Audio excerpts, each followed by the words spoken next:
వచ్చినటువంటి సందర్భం. నిజంగా మెదక్ ఎంత ప్రత్యేకంగా అనిపిస్తుందంటే మెదక్ గురించి ఆలోచన చేస్తేనే మనసు ఆహ్లాదంగా ఉంటుంది. అమ్మగారు ఊరు కాబట్టి నాకు కొంచెం ఆ ప్రేమ కూడా ఉంటుంది.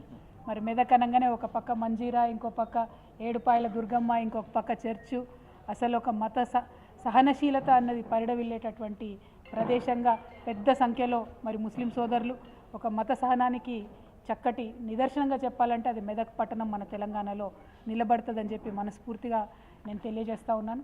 ఈ మెదక్ బాగుండాలే, ఇక్కడ ఉండేటటువంటి అద్భుతమైనటువంటి పంటలు సిరులు ఒకప్పుడు ఉండే అని ఆనాడు శ్రీనాథుడు కూడా చెప్పిండని చెప్పి మన కేసీఆర్ గారు పదే పదే చెప్తూ ఉంటారు. మరి మెదక్ మళ్ళా అట్లా పచ్చబడాలి, మంచిగా పంటలతోని ఉండాలి, సిరుల రాసులు ఇక్కడ పొంగాలనేటటువంటి కళతోని మరి ఇక్కడ అంతకుముందు సింగూరు నుంచి నీళ్లు హైదరాబాద్ పోతుండే, ఇక్కడ ఉండేటటువంటి గణపురం ఆయకట్లో రైతులకు నీళ్లు రానటువంటి పరిస్థితి ఉండే. కానీ తెలంగాణ ఏర్పడ్డ తర్వాత కేసీఆర్ గారు పట్టుబట్టి మరి గోదావరి జలాలతోని సింగూరుని నింపి తద్వారా గణపురం ఆయకట్టునంతా కూడా పరిరక్షించి మరి ఇక్కడ నిజంగానే సిరులు పండేటట్టుగా మనం చేసుకున్నాం.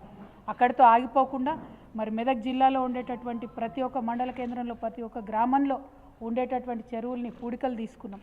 పూడికలు తీసుకున్నటువంటి వాటన్నిటిని కూడా మరి కాలువలతో అనుసంధానం చేసి తప్పకుండా 365 రోజులు చెర్లలో నీళ్లు ఉండాలనేటటువంటి కళ కేసీఆర్ గారికి ఉన్నది. దానికోసమే కాళేశ్వరం నుండి ఇక్కడికి నీళ్లు తెచ్చుకోవాలని అనుకున్నాం. ఆ పనులు సగంలోనే ఇప్పుడు వచ్చినటువంటి ప్రభుత్వం ఆపడం అన్నది నిజంగా దారుణం.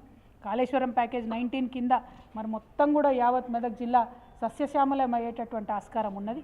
కానీ కేసీఆర్ గారి మీద కోపంతో మెదక్ ప్రజల మీద తీర్చుకుంటే ఏమొస్తుందని చెప్పి ఈ ప్రభుత్వాన్ని మేము ప్రశ్నిస్తూ ఉన్నాం.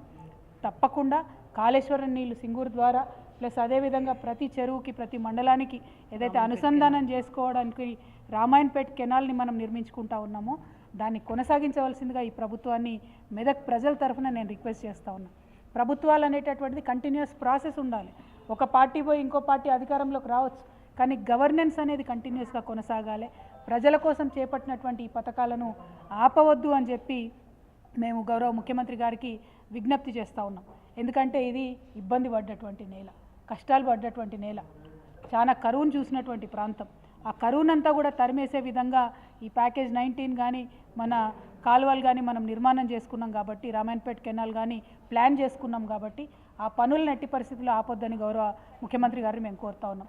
అదేవిధంగా ముఖ్యమంత్రి గారు ఎప్పుడైనా జిల్లాలకు వస్తూ ఉన్నారంటే ఎక్కడైనా కూడా ఆడబిడ్డలు ఎదురు చూస్తూ ఉంటారు. మరి వస్తే ఏమన్నా పథకాలు ఇస్తారేమో, ఏమన్నా కొత్తవి మాకు వస్తాయేమో అని చెప్పి. ఇవాళ యావత్ తెలంగాణలో కూడా మహిళలు మరి క్రిస్మస్ గిఫ్ట్ రాలేదని అనుకున్నారు. అట్లనే రంజాన్ తోఫా ఎగిరిపోయింది, అట్లనే బతుకమ్మ చీర కూడా ఎగిరిపోయింది. ఇవన్నీ ఒకప్పుడు ఇచ్చుకున్నాం, ఇప్పుడు ఏదీ లేనటువంటి పరిస్థితి. పోనీ